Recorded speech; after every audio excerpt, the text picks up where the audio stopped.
Hi, I'm Tenji and I am an executive coach.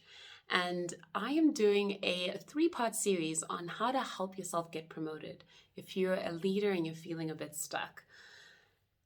Part one was about building confidence. This is part two, which is about working smart and not hard. So, as you know, I'm doing the series because my coaching clients have been coming to me with the question on how do I get promoted. And, the second big thing that they feel is overworked and under recognized. That's not English, but I just made it up. They feel like they're diligently performing and doing the right things. Their teams are working on the right stuff. Their performance rating is looking good, but they just aren't getting anywhere. It feels slow. It feels like they are unseen. They feel sometimes like there's this boys club or the white club or the black club. If you're in a predominantly black organization, you're the only white person, right? There's the X club, the golf club, the drinks club, and I'm not in the club and that's why I'm not getting promoted. Or there is the sense that I'm doing everything and I just don't know what I'm missing. I'm getting the feedback and I'm working on the feedback, but it's just not translating into the role that I want. What am I missing? And what they really want and what they're asking me for is, Tangi, it's clear to me that putting my head down and working hard is just not enough. I want to take a moment to address this thing about just put your head down, especially if you're a person of color, you come from, let's say, the African community, and we are hustling for our position in corporate. We're often told, get your head down and just do the work. Don't make ripples, just deliver. Don't push buttons and just deliver.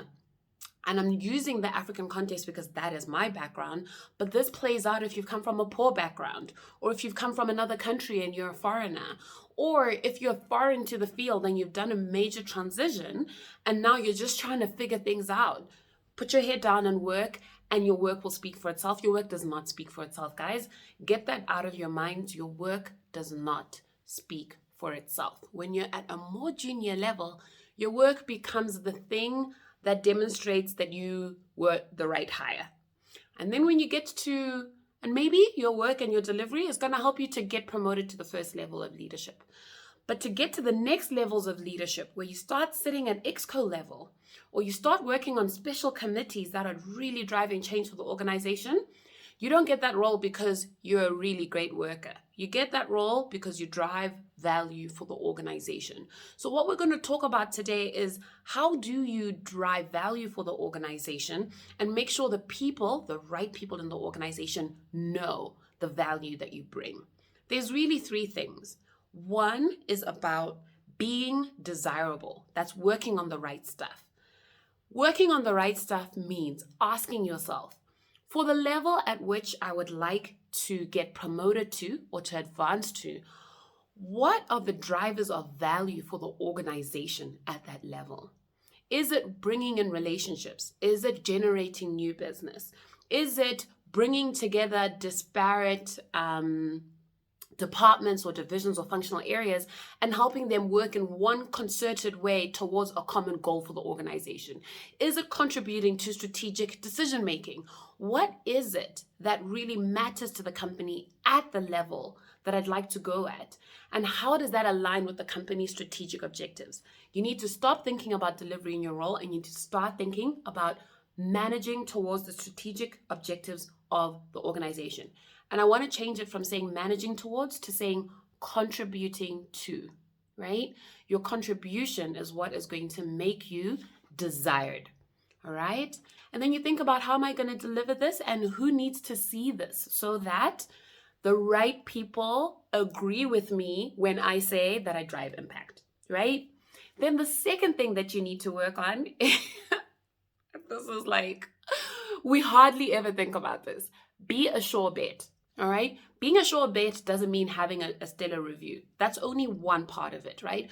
Do really well and make sure you're closing the gap against your development areas.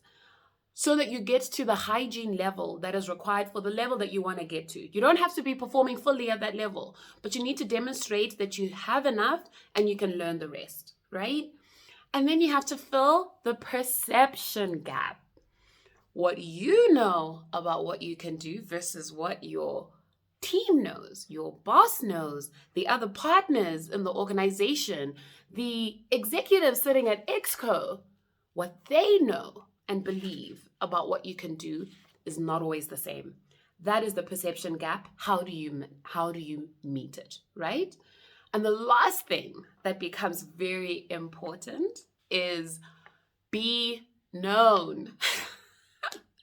Please stop being the star performer on the call who's raising the hand to deliver stuff because you're showing that you're proactive and entrepreneurial and you're contributing to the organization. Stop doing that thing. It's just going to burn you out and you're going to get nothing for it, right?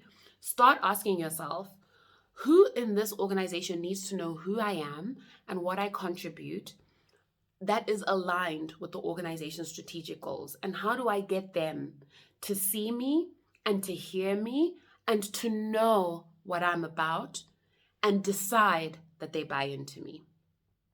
For people to buy into you, they need to know that you exist. This is the piece that leads us to burning out, because we spin our wheels working on things that don't actually add value towards our story. So what does this mean? It means you have a compelling value proposition that people buy into. And the people who buy into it are the people who influence your promotion and your advancement in the organization. So all of this, guys, is about being strategic. The summary of these three things, right, about really being desirable, right, because you're working on the right stuff, not just the stuff you like and not just the stuff that's in your job description. You're working on the right stuff. Number two, you're making sure that you're a sure bet because you're closing that performance gap and the perception gap. And number three, you are radiating your value proposition amongst the right people in the organization. All of that means be strategic, okay? Be strategic. Same way you plan a project and you think about what's going to drive value, the same way you think about what's going to bring value for my business, what are the strategic objectives of the organization, you need to come to your career with the same energy. Focus, intent, strategy, smart effort. Because you have finite energy, so allocate it to the tasks that are going to add the most value for what you want to get out of your career.